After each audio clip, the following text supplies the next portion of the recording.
Rolling. All right, we'll call the meeting to order. Pledge Allegiance to the flag of the United States of America and to the republic for which it stands, one nation, under God, indivisible, with liberty and justice for all.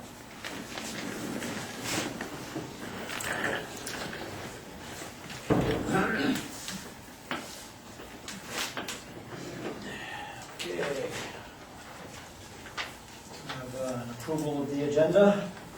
May I, Mr. Chair, You certainly may. make a change to this agenda? Surprise, surprise. Yes, 6C, Selectmen final review and consideration of approval and authorization for town manager to sign credit enhancement agreement. Approval and...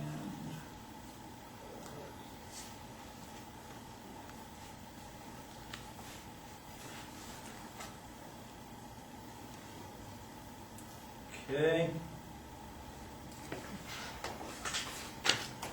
Your motion? So move, believe it. Second. All those in favor?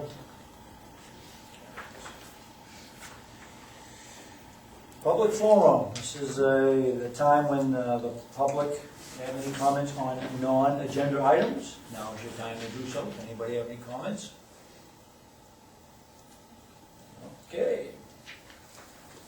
Move to approval of minutes for September 22nd, 2014 and October 14th, 2014 selectmen meetings.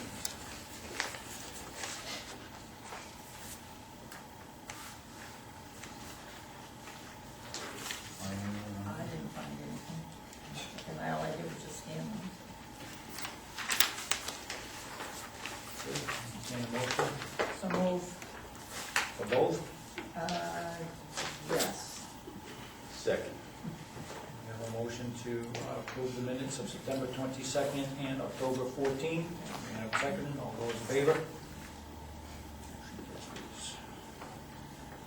Committee and board reports. Daylight savings time will end this Sunday, November 2nd at 2 a.m. Please don't say I didn't warn you. Comprehensive Plan Review Committee will meet tomorrow night at 7 p.m. here in the library. State referendum elections will be held on Tuesday, the 4th, from 8 a.m. until 8 p.m. at the Arundel Fire Station, 468 Limerick Road. A reminder that this Thursday, October 30th, is the last day to request an absentee ballot unless you have a special circumstance that was unforeseeable at the time you were going to vote.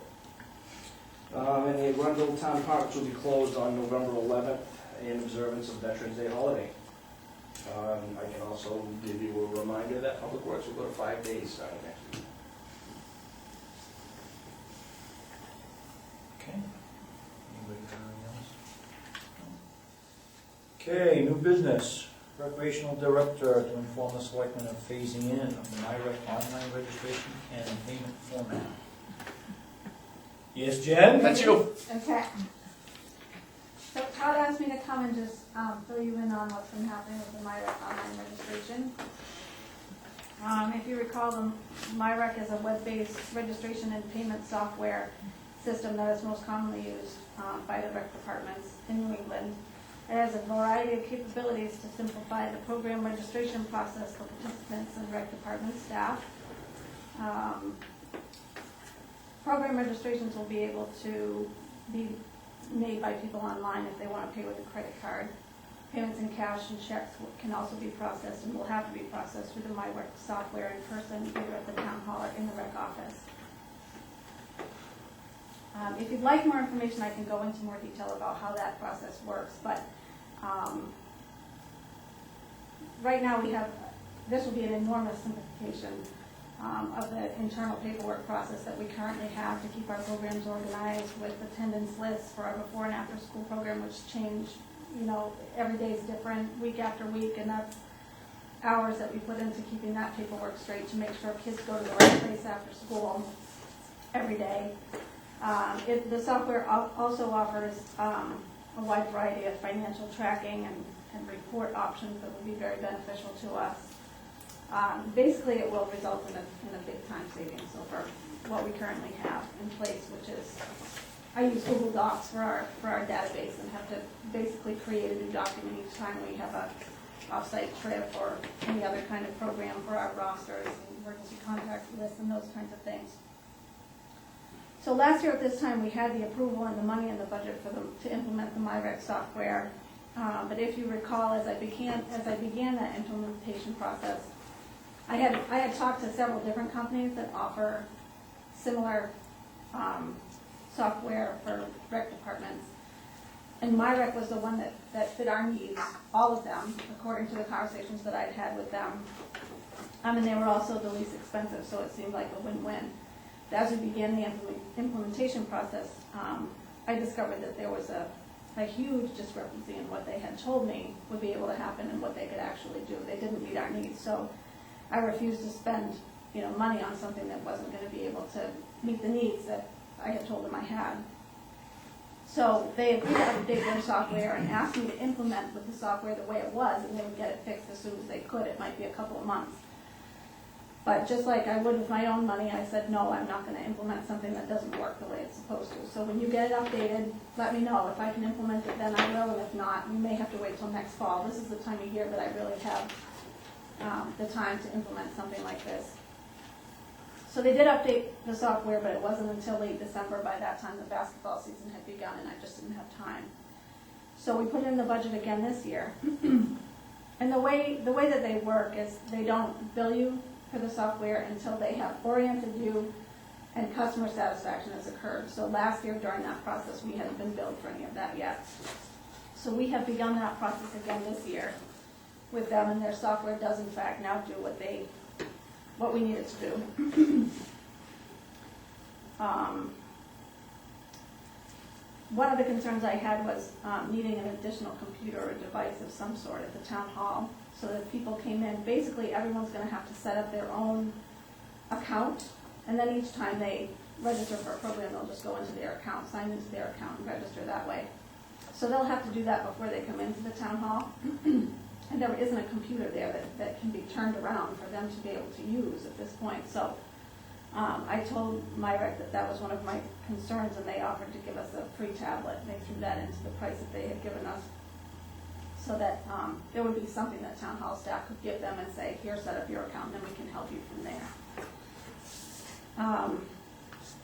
Right now I'm coordinating some trainings of the MyRec people for the town hall and rec department staff, hopefully within the next week, and then we'll be able to go live after that. Any questions about that? When are we training? Not this week here. Well, because Ann's not here too. Okay, because I would say with elections and stuff, it's not, yeah. Ann's not here, and we wouldn't do that. Oh, yeah, sorry. So you're confident that this is now going to work the way it was supposed to work? Yeah, when they orient you, basically they take control of your computer. My mouse works and his mouse works, so that we can work together to see how it works, and I've been able to try it, and my programs are in there now so that I can play with them and set up, I set up my own account and can sign myself up to see how it all works, and it is working the way that it needs to work for all the different programs. So far, so good. Wasn't one of the issues last year had to do with payment? Yeah, well, what it had to do with was the registration deadline. One of our biggest programs is a before and after school program, and people have until Thursday of the week before. They can pick any days, mornings, afternoons, whatever they want in the upcoming week, as long as I have that registration and the payment by Thursday. That's the commitment. And then on Friday, we do our rosters. That right now is where the bulk of the work goes in. That takes several hours to get those rosters ready through our paperwork process right now. And then I know how many staff I need each day, depending on how many kids I'm going to have each day. I need Friday to be able to do that. And what was happening last year is they didn't have the ability to shut off. They could if it was a simple program like basketball. If I set November 30th as a deadline for basketball, it's one program. And they could set a registration deadline. But what they call before and after school program is what their software calls an advanced program, because people can go in and check Monday morning, Tuesday afternoon, Wednesday morning, Friday night. So they don't have to register for or pay for 3 days in every week, or they don't have to pick the same days every week. It can be something different. And their software didn't offer the option to do a registration deadline of Thursday of the week before for all of those days. So what he told me I would have to do is he said, you'll just have to put an alarm in your phone, and on Thursday night, you'll have to go in at 9 o'clock and shut off Monday morning, shut that registration off, then Monday night, shut that registration off. And I said, no way. There's no way. That's not what I needed to do. That's what I do now. I mean, we just can't do that. So they did update the software. In fact, when I started talking with him last week, he said, I've set it up now so that it's 4 days in advance. And I said, so 4 days in advance of Monday and 4 days in advance of Tuesday? Yeah. I said, no, they have to all be Thursday. Are you kidding me? I said, no, that's not going to work, Ray. Remember we talked about this last year. So he said, oh God, all right, well let me talk to my software people. And with, what was it, an hour later, he was like, it's all set. I made it work. Let me show you. Okay, good. Well, let's talk some more then. I've heard that a lot. No, that doesn't work, Ray. Ray is a salesman through and through, and his product is really great, but he's a salesman through and through, so I've had to tell him a few times, no, Ray, no, that's not going to work. So, it looks like it's going to work for us now, and hopefully within the next week or so we'll be able to get that up and running. I think it's going to be convenient for people. Right now I have people, the most common thing is for somebody to call on Thursday at 5 o'clock and say, I know that the money is due for next week today at 5:30, but I'm not going to be able to get there. What can I do? And so we say, can you bring it to us by 8:30 tomorrow morning? We put them in the book, we get them into our paperwork, and then by the time they get there, on Friday morning, they've changed their mind, which means we have to change all our paperwork. It's like when that payment comes in, the commitment's been made. So now, at this point, we'll be able to say, sure, you can register online at home tonight until whatever time, midnight, I think is when they turn those things off. So hopefully that will eliminate a lot of those issues. And then when do you have to pay for it? Once it's up and running, he said that the billing would be sent out. Okay. Once it's up and running to our satisfaction is the way that he words it. So I'll just say that. No. Now, can they do debit as well as Yes. credit online? Either way, and they'll have to do that online, because if they came to the town hall and gave you the credit card, they'd have to pay the town hall's 3%, and we would have to process it through MyRec for another 3% fee, so they'll have to do that themselves, which is another reason I wanted the tablet. So if someone comes in with a credit card, you guys would be able to hand them that tablet and say, you can do that yourself here, so that we don't have to do it both ways. And I also think that we won't have to, it's looking right now that we won't have to put everything itemized through Trio, because there'll be lump sums in every day, and then we'll be able to, it'll be all itemized through MyRec. Todd's waiting. Have you spoken with the auditor I yet? have not heard that. But we think that's probably how that will work, so that will simplify it too. Is there a fee, Jen, on the transaction? Is there a, If there is, yeah. 3.5%. Yeah, so it's just like the town hall? yes.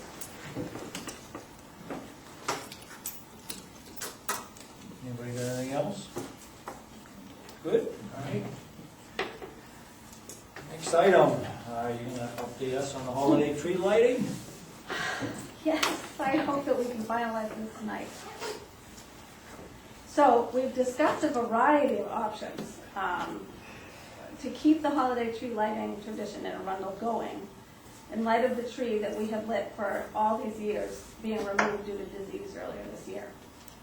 So the three options that we have looked at most recently, well, 3 years ago we planted another tree on the town hall site because we knew that this tree was going to die. It was diseased, and we knew that when it became a safety issue, it was going to have to come down.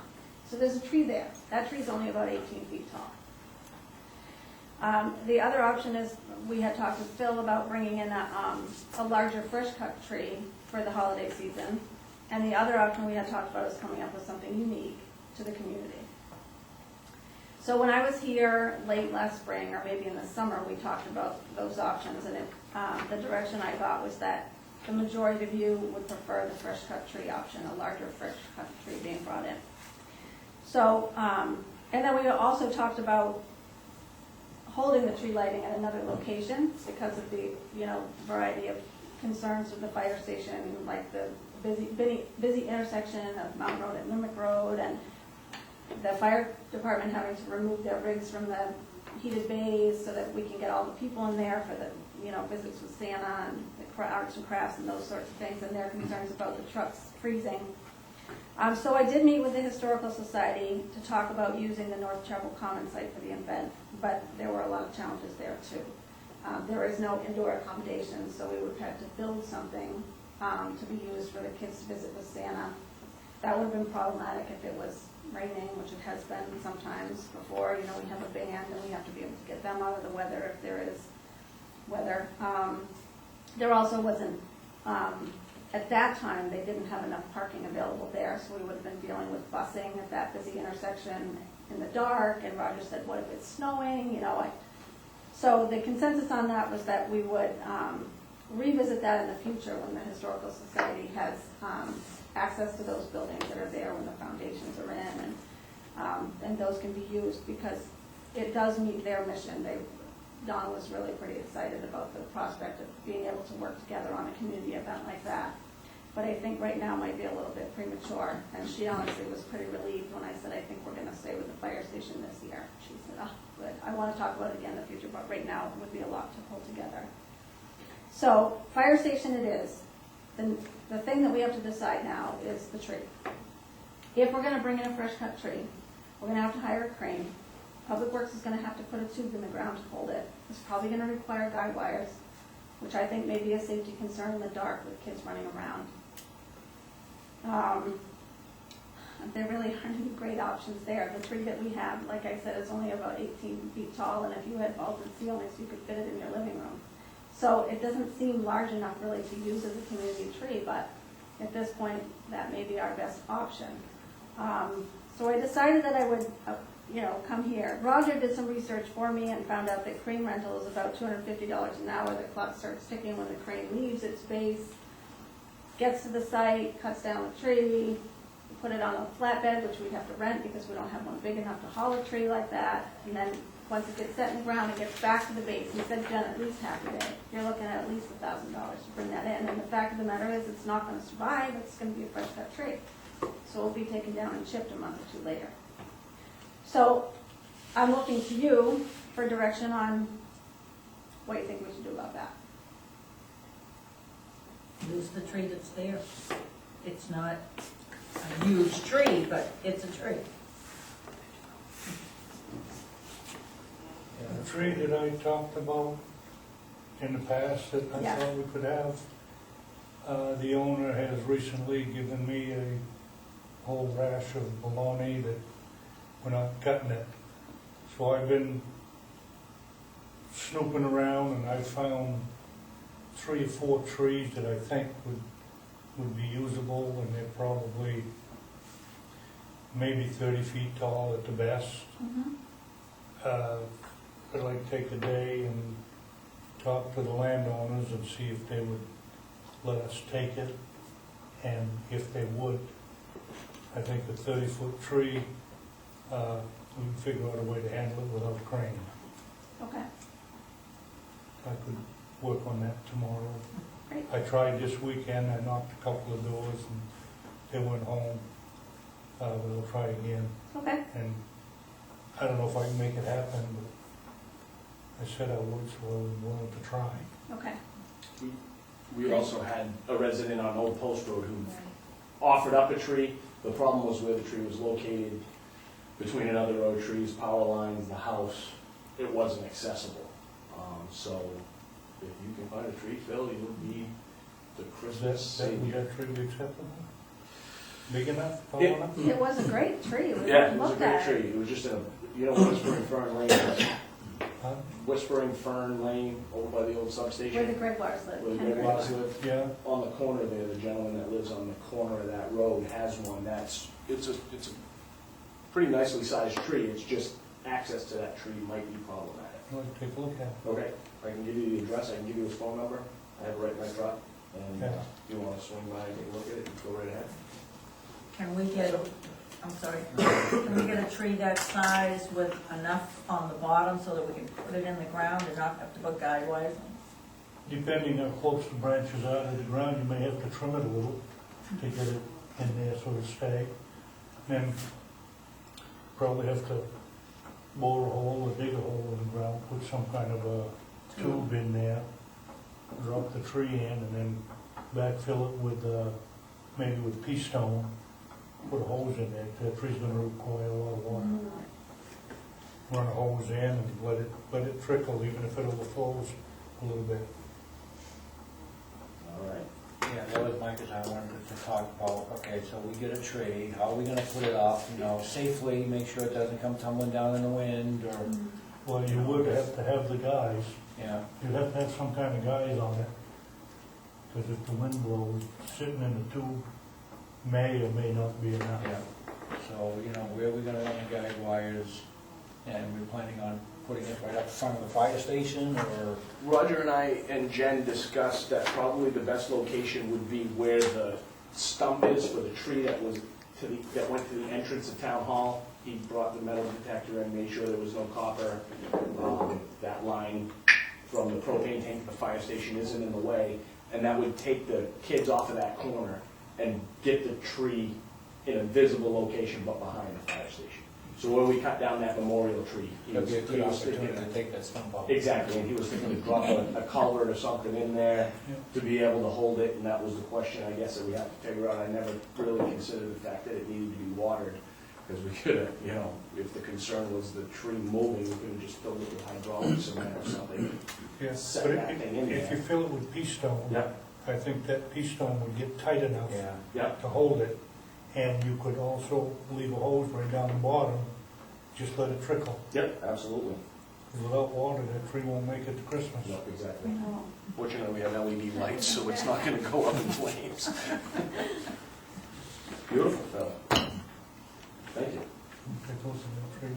Yep, absolutely. I'll give you the address. What's the backup plan if it doesn't work? right. That small tree. I mean, like the small trees. It's, you know, I told her to get real fancy decorations and make it really nice, but, you know, like she said, it's a 16 to 18 foot tall tree. Roger put the fertilizer to it about 2 weeks ago to try to get it to grow, and it hasn't moved yet, so. Long time of year for grow. I think that's what he So thought it it's was not going gonna be 30 feet, right? It won't be No, I 30 don't feet by think so. December 7th, Probably so. not. Put some big bows on it, make it look a lot We bigger. got a sprinkler to grow.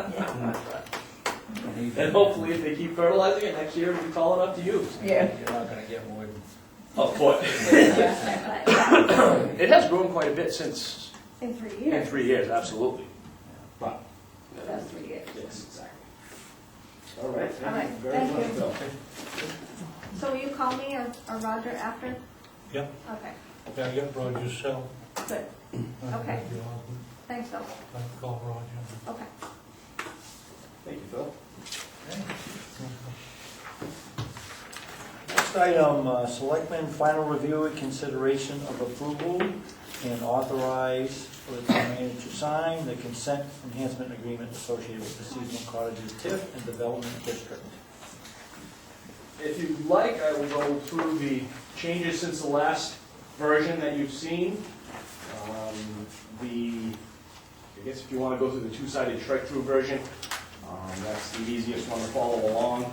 The page marked at page 2 is, there's an addition to the definitions, the final annual tax payment date, means the last installment due date for property taxes in the town related to any particular tax year.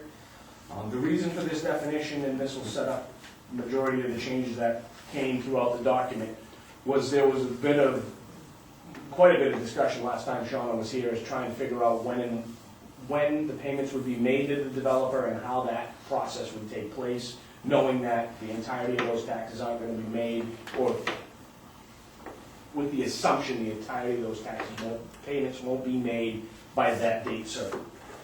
So we spoke with the developer, we spoke with their attorney, we decided that the seasonal cottages developers will get paid once a year, 30 days after the final tax payment date. As those taxes come in, the first 25%, and I'm just going to use these numbers rather than breaking into the 67 and 37, the first 25% of the taxes that are received will go into the general fund. The second 25% of the taxes received will go into the town's development fund, and then the remainder of those funds will go into the developer's development account. Meaning that if there are any taxes due to the town, the developer will be the one who will bear the burden of waiting for those payments to be made. There was a lengthy conversation with the attorneys in a conference call last Wednesday in regards to this. Joe's concern was that the town would have no reason to actively pursue outstanding taxes. We explained to him that statutorily we're required to pursue outstanding taxes. We don't believe that this is going to be a risky kind of a development where people aren't going to be paying taxes. But unfortunately, that was the way that we wanted it to be done in his regards. He agreed to that. And so what will happen is 30 days after that final tax payment date, we'll start filtering those funds in, cascading into those accounts. In the event that there are outstanding taxes due, it will still be a once-a-year tax payment. So those late taxes will be held in the developer's account until the following year, 30 days after the tax payment due date. And those monies, as well as the money from that subsequent year, will be deposited. So it'll be like a cascading system. It was a lot cleaner, it was a lot easier, and Shauna said from the situations that she's seen like that, that's the cleanest way to do it. No interest is accruing on it. No, the interest Because we don't have accrues. any obligation to pay any. That's correct, that's correct. On page 3, there's just some changes to terminology. Property taxes assessed and paid to the town under the tax increment revenues. With respect to any tax year by the company, the developer had some difficulty with in any tax year by the company, so that language was changed. And tax payment date was stricken through because we redefined that term and it was no longer needed. If you move forward to section 5, that is where the definition of that cascading occurs. So the town gets their general fund and development fund account filled first, and then the developer gets the remainder of those funds as they come available. On page 7, in the event that under the Act or a determination pursuant by the Act by DECD, the district becomes inactive or undesignated, or the town is not permitted to make payments to the company with respect to certain company property, the town should not be obligated to make deposits to the company project cost sub-account pursuant to Article 2 hereof, or to make payments therefrom to the company pursuant to this Article 3 hereof, to the extent that the district becomes inactive or undesignated, or the town is not permitted to make payments to the company with respect to certain company property under the Act or a determination pursuant to the Act by DECD. The Department of Economic and Community Development put a condition on the approval of this TIF that the property is required to remain seasonal. If any portion of that property is becomes non-seasonal or year-round, this clause will allow the town to not have to pay the developer the funds in regards to the portion of the property that is no longer seasonal. Currently, Shauna is still negotiating with the DECD to have the language changed a little bit more in the final approval of the TIF document to clarify what conditions they're placing upon the seasonality of the property. The developer is completely aware and has no problem with the condition of seasonality. Their attorney wants to clarify that there can be no default that is unintentional that's been created by the language that's placed therein. Did you have a question, Tom? Or concern? I read that to say in the event under the Act or determination by DECD, the district becomes inactive. That sounds like the entire district, And not a that's, portion of it. that's correct, and that's because of the way it was currently worded, where it sounded like if any portion of that district became non-seasonal, that the district became inactive, and they're working to change that Okay. language so that this will reflect, hopefully, the proposed language that it is, that they're going for. So this would keep the sections active that are not Right. disqualified, and hopefully they'll agree to that change in the language in the final agreement. So what happens from a marketing perspective if they feel that the common ground, the clubhouse or, the hall, or whatever, they want to keep that open year round for people to look at, people to see? That's what they're working with the ECD to determine right now. Because initially, the the condition from the DECD was if any portion became non-seasonal. And Shauna, Rick, and Smitty of DECD are trying to formulate that final language to permit certain sections to be seasonal so long as they're not the residences. Right, the residents themselves would have to stay seasonal. Correct. The rest of it, There would be the potential to expand. I mean, I can see where from a marketing perspective, they want to keep some of that open, or you want to, people want to look at it, or Absolutely. maybe not. That's what they're hammering out now. Were they gonna have any portion of that, have a maintenance, a year-round maintenance person, or a year-round supervisor to, It was my understanding there'd be an on-site resident who would live there year-round, and that doesn't and affect this? that won't affect this. Is that correct? Yes, it is. Yep. This is Kim White, she's actually the marketing director? Sales and marketing. Sales and Yep. marketing director for New England Seasonal Cottages. Welcome, Kim. Thank you. Okay. And I think the other major change, or the minor change, is on page 12. That would be section 5.1C. Any failure by the company to make payments, property taxes when due for company property that is owed by the company, which failure is not cured within 30 days following written notice thereof. That is another definition of default that was addressed in the last meeting with Shauna. And D, there have been sections added in regards to the company's affairs and bankruptcy.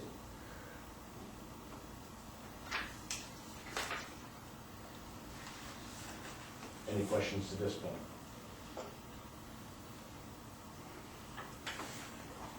Why would we give them 30 days notice? They already got notice. They got a tax bill.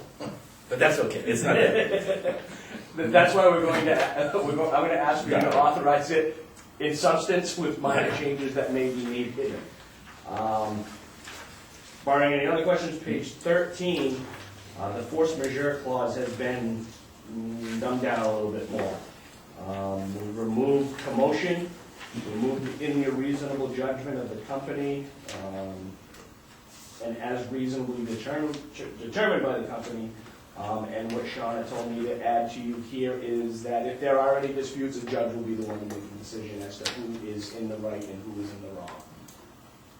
As I had said, we were spending a lot of time on worst-case scenarios. Hopefully those won't come out, but worst-case scenarios we need to go to a judge for. So we would go to the courts and have them decide who's right, who's wrong, and how we can rectify the situation. Is that a big fight to get commotion? They had commotion, and I literally asked Rick Chenet, could you define commotion for me? And he said, well, we thought that was a little bit broad, but that was, part of that negotiation. And then on page 19, town has a responsibility for collecting the property taxes. This section 8.14, tax laws and valuation agreement. It just basically states that the town will follow its obligation under state statute to pursue property owners for delinquent property taxes. Joe is very concerned that we weren't going to go after people if the money wasn't ours, and I assured him that we were. Rick included that language, and Sean was agreeable to it. And then the cooperation between parties has been simplified, just to make it clear that we are not going to share equally in the financial burden of defending any challenges, but we will cooperate in those challenges by agreeing with what the developer's attorneys have to say. If there's a dispute between the developer's attorney and the town, then our attorneys will get involved, but we are there to support the district, not to work rally against it. Those are the changes to the document. Shauna did ask me to request that when you motion to approve the document in substance, there may be minor changes that are found as we move forward. We won't change any of it. She won't change any of the substance of the document. We're going to hold off until we have DECD approval prior to signing this. So anything that comes up between now and then, we'll bring back before the board just to inform you that those changes have been made.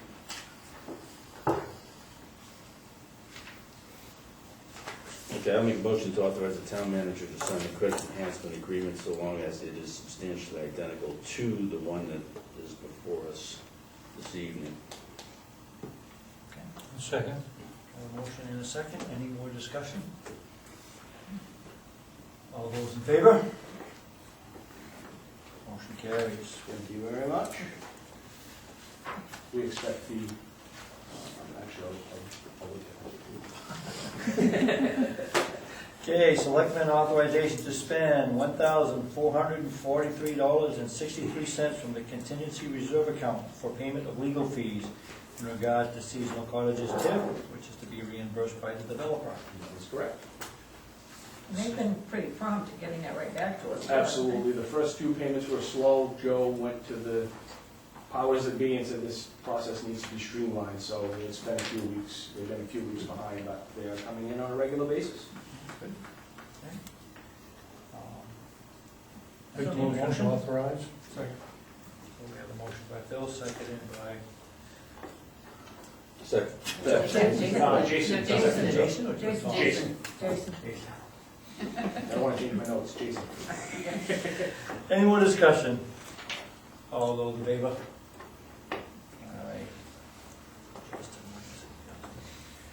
Town manager requests for authorization to explore town hall printer replacement with funds to be expended from the admin capital equipment account. As stated in my memo, I'm going to try to keep this under the $5,000 limit, which requires an RFP. I find it a lot easier when dealing with printer salespeople that if you can speak to them directly and not have to try to write everything down that you need, you get a lot better answer. We do have a local Canon rep who lives here in town, who's going to offer a demo to the town so we can test out some of the services and see what it is we need and we don't need. And I need authorization to move forward so in order to not come to the town and say, by the way, I bought a printer and I need $5,000. So, What about a lease? we have done leases in the past. Long term, it's more cost effective for the town to purchase it. What we do is if we purchase the unit, and we then end up entering into a contract for copies and for maintenance to keep the machine maintained and up and running. The last copier was leased, I believe, in 2006, and if we have the money, we can save some by using the reserve funds. We're not making as much interest on the reserve funds as we would be paying in interest on the lease. So if we have issues with that printer and we have to call a service tech, we'll pay for that if we purchase it. No, we'll purchase the machine and we'll also purchase a service agreement with it. And the tech actually lives in Arundel as well. So we're right around the corner for us. So all of that is less than $5,000. Yes, What type of printer are you looking for? we're looking at Canon right No, now. I mean, what is it? Secure print, we want to be able to scan to color because we don't have any color capabilities. I'm also looking at the possibility of a printer that'll default to black and white but has the option to print in color if we need it. Currently we print 35 pages per minute. We want to keep it in that range. It needs to have the ability to hold enough paper to not have to reload it at all times. Secure print is something that I'm looking into, which would give me the ability to send a legal document to the printer and not have to run right to the printer and grab it. It can store the job, put in your code, password, print things off. Needs to staple, collate, fax, scan. Just that's the big, we're not looking for all the bells and whistles. We just need what's functioning at the town hall. So it will be a fax also. Yes, it will. Yep. Anybody's got one laying around in their basement? I'll try it out. Are you going to try out some before? Yes, we are. Yeah, we have one, I have one that's coming after elections. I told her if you bring a new machine in here before elections, I'll probably get shot. So they have a demo through Canon that meets all of the needs that we have, is in our price range. She said you're bringing it to us, no charge, we can try it for a week just to see if it does in fact do what we're looking for it to do, and then we can go from there on models. So is a Canon printer, is that individual colors or is that one that's got all the colors built into one? I believe it is an all colors built into one unit. Aren't those more expensive to run than the individual? Well, with the service agreement, we wouldn't pay for any of the supplies, well, we pay for paper, but the toner, things like that are all included in that agreement, and that's why I specified it has to default to black and white, because in the municipality I was in before, nobody, when I came on, nobody had defaulted to black and white. And even on our agendas, you have the link to the town of Arundel website, you know, www, and that shows up blue. Well, that gets charged every single time as a full-page color copy. So we're gonna be very cognizant of the fact that if we need color, there'll have to be a code entered and override that default so that you can print in color, but we're not paying the expense of making, you know, ridiculous amounts of color copies. Learn that the hard way a while back. I definitely know there's a way to do that, because they're doing that with our company now, they're defaulting all printers to black and white, so. Because it's, I mean, black, not white. You can't print Go to We their can, black. but we're it special. must be wonderful over there. That's why black paper comes out awesome. That's why you work so long. So, you know, ballpark, if it's a tenth of a cent for a black and white page, it might actually be 7/10 of a cent for a color page. So it's a big deal when you make as many copies as we do. So that's something that's very important, is that we can default it, and it has to be an override. Okay, somebody want to entertain a motion to authorize town manager to look for a printer? So move. Second, Any more discussion? All those in favor? Okay, inform selectmen of preliminary approval of seasonal cottages TIF. Final approval signed by DECD Commissioner, anticipated the week of 11/3/2014. Sorry, this is where I almost let the cat out of the bag. The commissioner is away on traveling right now, so Shauna believes that by the end of next week, we will have that final approval, pending his review of the changes to the conditions on that, imposed on the credit, on the TIF district. Okay, any more discussion on that? Okay, town manager provide copies of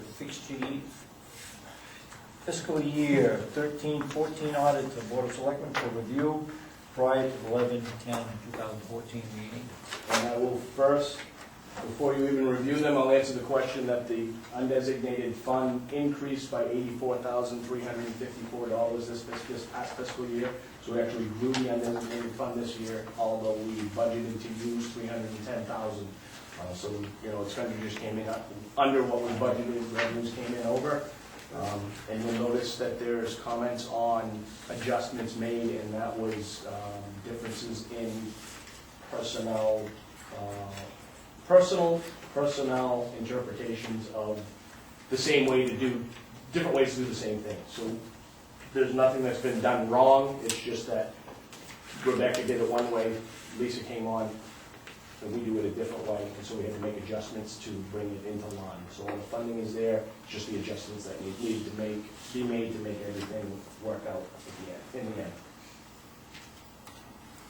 And also to remind you that this was the final year of our 5-year contract with Smith & Associates, so I'll be issuing an RFP for another 5-year contract and sending that out prior to February. So how much was this contract? It varied from year to year, started off at about $9,000, and this year's audit was $5,900.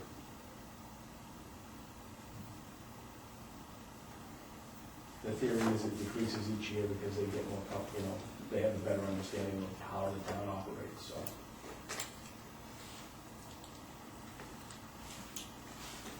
So then the same company ought to come even cheaper, than they already know. Yeah, I didn't think of that one. I'll have to be sure to mail it to them. Anybody got any comments on that? Good reading material. Yes. You can't sleep.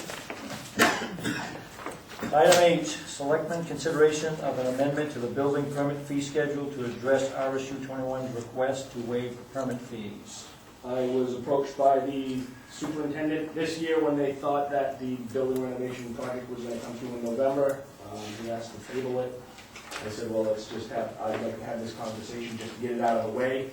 Currently, the way that the ordinances are structured, the Board of Selectmen doesn't have the ability to waive fees for any building project. Speaking to Jim, the RSU is looking at about $5,000 to $6,000 worth of permit fees. So Dr. Crowley, in his position as interim superintendent, has gone to all 3 communities to ask if there is any interest in adding a provision to our building permit fee schedule to waive those fees. Their interpretation of that is it's double taxation.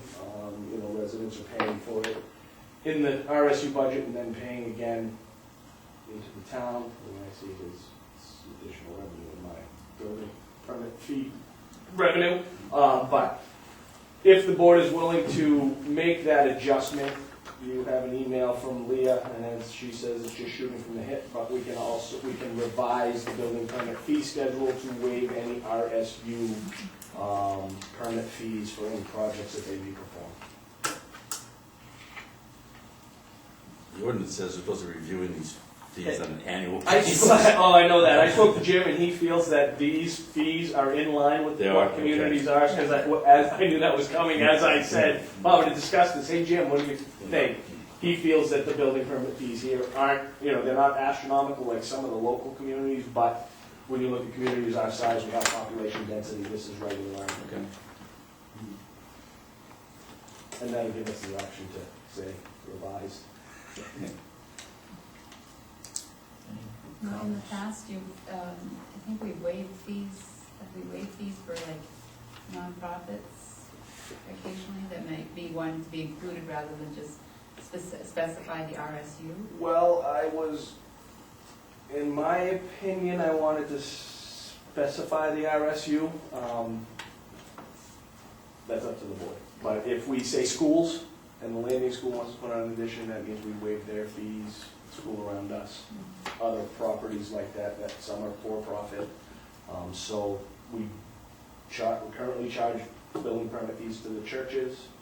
Everybody who is not specifically, there's no option. Everybody pays the same price for building permit fees. So if the board wants to consider expanding that beyond the RSU, we can also formulate that language as well. You don't? I don't. Well, that's probably exempt in our own municipal building, I think, should yeah. we do that? That's a beautiful idea, actually. Good point. I don't know whether we should have any authority, I think implied in the fact that we set the fees is probably better, we could waive them if we wanted to, but it doesn't say that. And I got taken to task on this in the past with the fees that have been waived and second guessing and questioning, so I just wanted to, clarify. Yeah. Or, as you said, Tom, Board of Selectmen reserves the right to, The problem there is, what's the standard? I mean, we like you, we don't like you, we can't have that. I can look for other standards in other communities. This isn't, like I said, it's not a pressing issue anymore because the renovation project isn't coming up in November. But whatever the will of the board is, I can do the research and we can formulate some language to either specifically exempt the RSU or to find a list of criteria that have to be met in order for a fee to be considered to be waived. I think we should waive it for the municipal and for the RSU, because I think that by doing it with the RSU, we're just taking it out of our left pocket and putting it in our right pocket. Dan? Yeah, I just got one comment about that. Now, you need to make sure all the municipalities are doing the same thing, because all of a sudden, if they don't abide by it, Arundel's paying a disproportionate amount, Yes. because now we're waiving fees and they're gaining the benefit, whereas in their community, they say, no, I we're. was gonna ask what the other 2 towns Yeah. are doing and where they're at. I was told by Dr. Crowley, and Barry confirmed that their board was considering it. I don't believe they moved forward, but that is a very good point, Mr. Porter, and I think that that's a conversation that Barry, Laurie, and myself need to have Yeah. to do it in concert or not do it at all. Right, I Because, agree. yeah, that's a very good point. So is the board willing to entertain the option in concert with the other communities? Like with the understanding that Kennebunk and Kennebunkport are going to do the same thing, the town of Arundel will also do that? Perhaps if we can find some language that would allow the board to against an objective standard of some sort to waive fees, then we would have the opportunity to consider what Mr. Porter has raised as a reason not to do it. Exactly. Yeah. You want to structure it so that you can Right. recant if you need to. That's a great point. Then we wouldn't have to specify necessarily anything, but we would Absolutely. just have examples would be perhaps a municipal or RSU structure or something. Is the rest of the board agreeable to that? Yeah. Yes. Beautiful. Sounds good. I'll do some research, find some language, and I will also once again speak to Barry and Lori and see if they are still proceeding with that option. Thank you, Tom. Okay. Last item on the new business is review and sign payroll and AP warrants. Motion to review and sign payroll and AP warrant, do I have a second? Second. Second, all those in favor? Old business. Letter has been sent to DOT, It has. okay, in regard to the speed limit survey on Route 1 from Bedford line to the railroad overpass. When did you send that out last week? Yes. And there's also been a... I thought somebody was whistling. I have also contacted DOT. After that meeting, I did go out, there is no Arundel town line on Route 111 at the Bedford border. On Route 1. On Route 111, they've just replaced all of the narrow Arundel signs with green welcome Arundel town line signs. They're bigger, they're easier to see. So I contacted DOT to see if they would put up a Arundel town line sign on the Arundel town line in the green format on Route 1. Both ends? Both ends. And now we're just awaiting call back from DOT. I know the one by me is actually further into Lyman than I thought it was. Did they move it? Yeah. Really? Yeah. Maybe they moved It's that line. beyond Ashley's Restaurant, which I thought split Ashley's Restaurant. No, Well, actually, It's always been Ashley's just is a at the rental. corner of their parking lot. Yeah, Yeah. but it's quite a bit beyond On where I the thought it was. westerly corner of their parking It lot. kind of goes at an angle, if you look at the map. Ashley's is, the house behind Ashley's is in Lyman, but Ashley's Restaurant, so it runs kind of diagonally. And Ashley's Restaurant actually used to be in both towns until someone hooked a chain onto it and dragged it into Arundel years ago. I had that on good authority, so. Well, that's Any because questions Lyman about was that? dry and Public Arundel Works wasn't. Yes, Lyman was a dry town. Arundel wasn't. The interesting things you learn at town hall. That's special. Okay. Second meeting with property owners for potential town hall property anticipated the week of 10/27. I anticipate that I will meet with him on Thursday, and I'll bring some information back to you at the next meeting. Okay.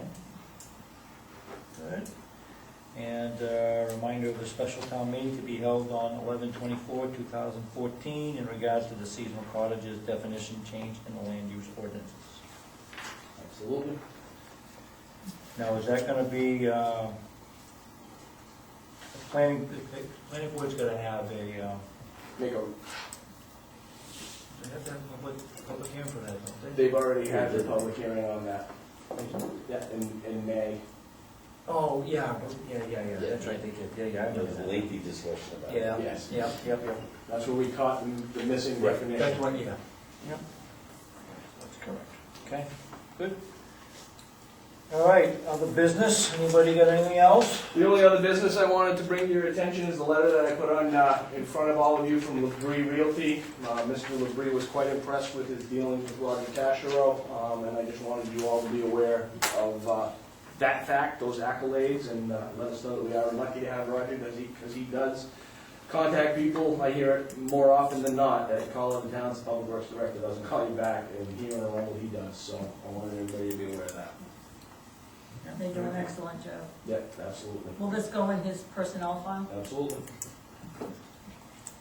How many of us got the email from either Jennifer Moran or Aberley Yes, on Jennifer. the road standards? Did anybody else get that? Yeah, Velma did. No. Velma, you got I did, I tried. about Paradise Lane, Velma. Remember the email that you got about the woman, she was Yes. going to, that? Yes. We have personally discussed that several times, myself, Jim, Tad. I looked at it from every avenue. After I received the email from her again, I called her and I said, you know, Jessica is her name. I said, Jessica, you know, nothing's changed. I looked at, is there a possibility of combining some lots to reduce the number of houses in that subdivision? To no avail. I understand it's a very inexpensive piece of property with a very expensive road to build. And short of changing the standards, there's nothing that I'm aware of that would allow them to get around that. Is this a private way? It is a private way. They're the last lot on the private way. As soon as that, if there were an exemption to allow access through that private way for that single lot, the other two lots that are undeveloped are gonna jump on that and try to use that private way. My understanding that they haven't been able to come to any kind of agreement between the owners of that property and the cost of installing the road, I have been told anecdotally, is around $70,000, because it's a considerable private way.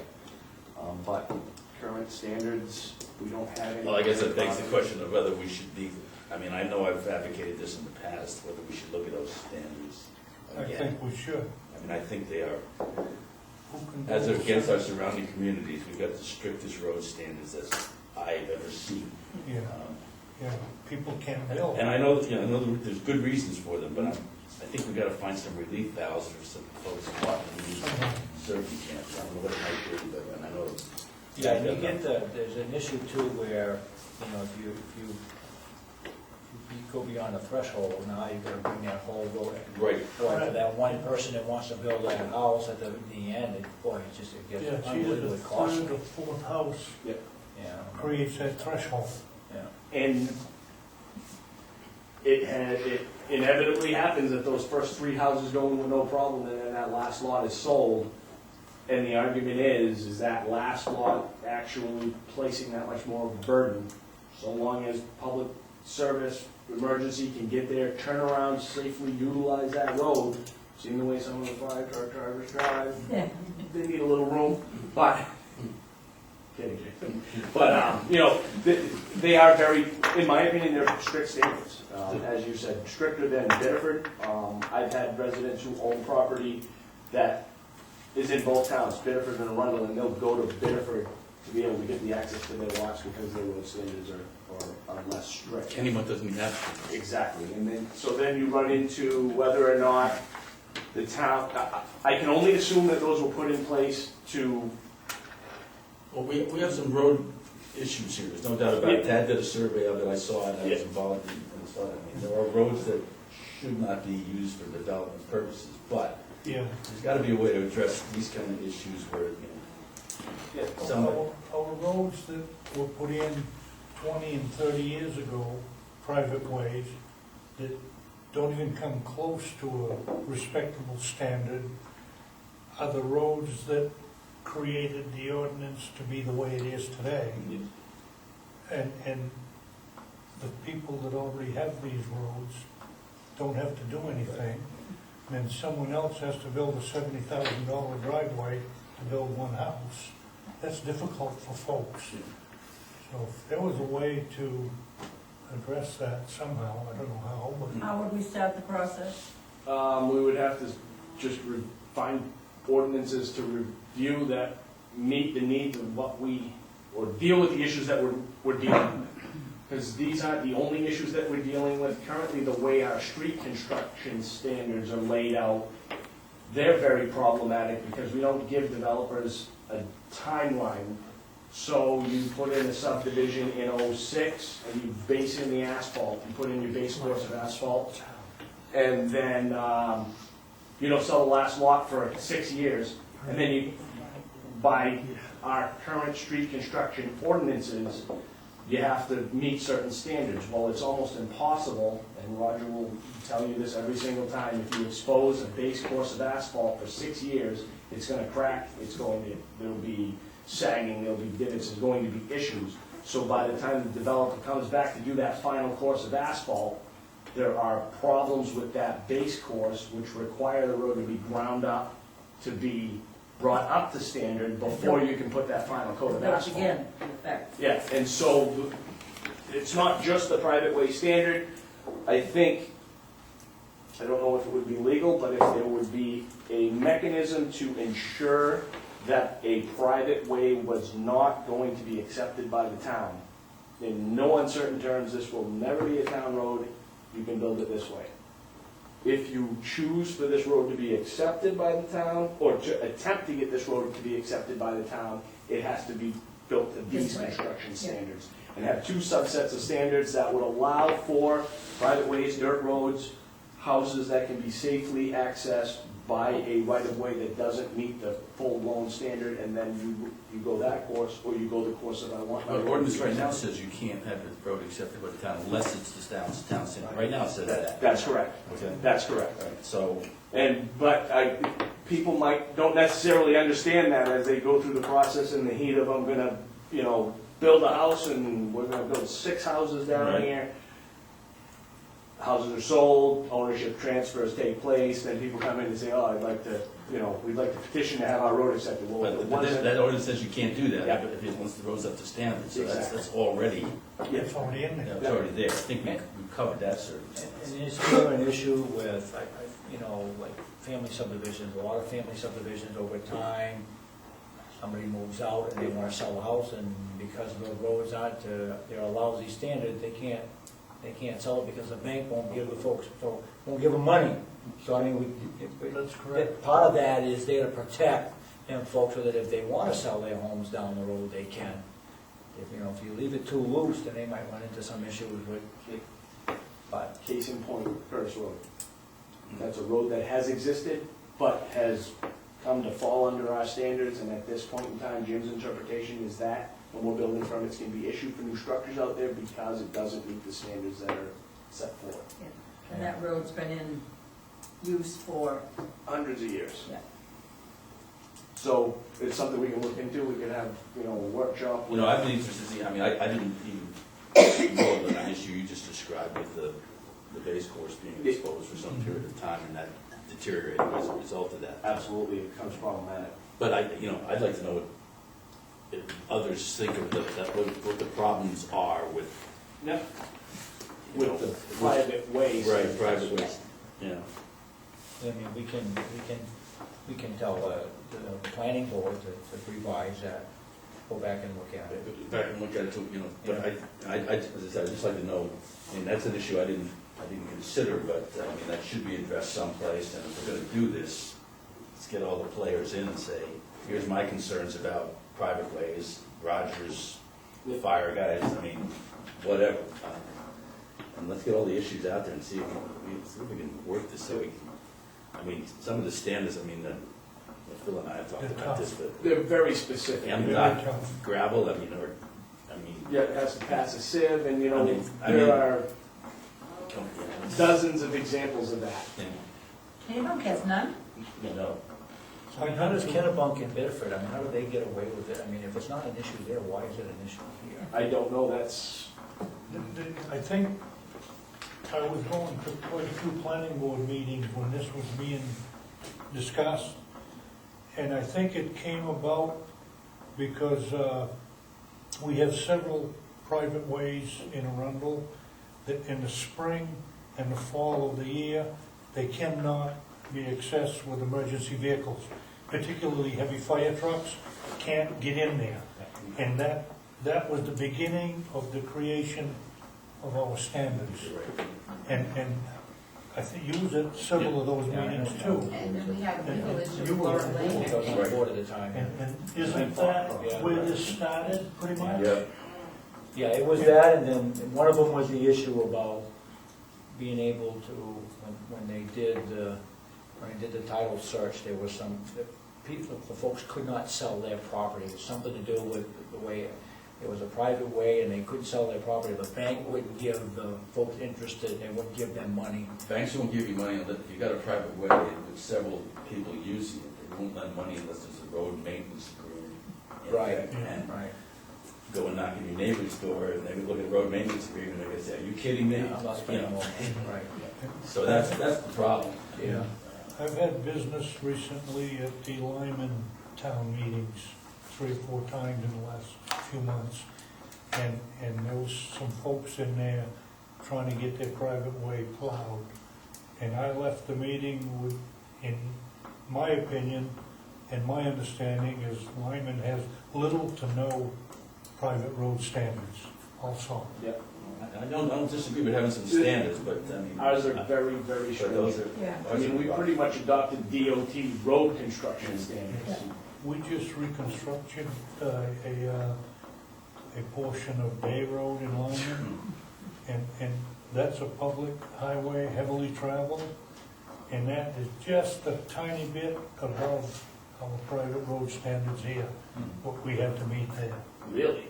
Yep. We put in, I think they require 15 inches here of base gravel. Yep. They only required 18 on a heavily traveled road, on the specs. It was very close. And the quality of material was exactly the same. Yeah. So, I mean, there are issues, I know that. It makes it kind of hard for folks to build one house. Yeah, we don't have a clause in our street construction standards that says 50 degrees and rising. It is a date certain. You can pave up until this date with base coat, you can pave up until this date with the final coat, and Dana from Dayton butts heads with us every single time a private road tries to get paved, and we have to say, it doesn't say 50 degrees and rising, so we can't make that concession for you.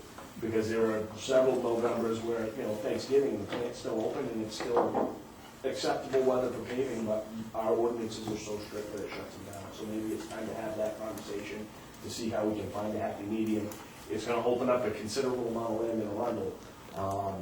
In my opinion, from the stories that I've heard, there are going to be, and that was my assumption, was that burden of additional residences. If you read the way the ordinance is written, it's almost like it was specifically addressing that issue.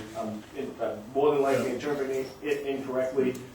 In the past, there were probably dirt, mud paths and. I never heard any discussions about that, but the practical effect. Yeah, is exactly that. Yeah, absolutely. Absolutely. That was not stated as a purpose. Yeah. It was Phil described, I think there was concerns about Yeah. our vehicles going down there and being subject to, Yeah. damage to the vehicles, people getting hurt, all that sort of stuff. I mean, legitimate concerns. Right, of getting stuck and not being able to provide the Yeah, they services. were worried about not even being able to provide the service. Well, that's. Terrible, I hate us. I know that our street designs, those haven't been changed in, gosh. no, 98, a long time. I believe. Before I was They were on. adopted, I think. Yeah, in 1998, I think they were adopted. DOT just completely rewrote the book, at least for the state of Maine. And we might be able to learn something from what they've made changes to, but also, as Phil and Thomas said, these people that want to build a private way, it should meet a standard, not necessarily. Old Sawmill Lane and John Hughes just recently was approved for a private way exemption, because that was a road before roads existed. He put in a base, he put in what he was told, and it was found that it just missed the civ test by, just enough to say it doesn't qualify. And his engineer could not tell us. He's like, in all practical purposes, he's got, 54,000 pound tractor trailer driving in and out of there every single day. Practical purposes, it meets the needs of the ordinance, but that specific clause of the civ, I think, is one of the tests that it didn't meet the type C gravel, or there was one, but the road is bulletproof, so it might be. That time to doesn't have even that common conversation. sense. Yeah. And it is, they're almost practically giving away lots in some places because of the cost of building roads. And that's, Jessica's the first I've heard, I know it's not the first you've heard either, so. A year, 2 years ago, Jessica came to me several times to try to have me find a way to let them build a reasonably priced entryway. Yeah. And I asked to talk to the planner and the planning board, and there just was no way, because it was all cash and stuff. All right, well, let's see if there's something we can't do about Yeah. that. Okay, anybody got anything else? I'll entertain a motion to adjourn. So moved. Second. to adjourn in a second at 8:10 PM. All those in favor? Motion carries. Thank you, folks. Mr. Porter, I have anything to ask you? You have any interest to be on a board and committee in the town? What's your email address? How about I send you an application and you think about it? Well, you can send me an application, okay? I have your email. I have limitations that are imposed on me by my. That's understandable. We can work around those limitations. Thank you for bringing that point up too. Some things that you do things and you don't see it, it's right in front of you. That's a perfect. We adjourned, didn't we? Yes, we did.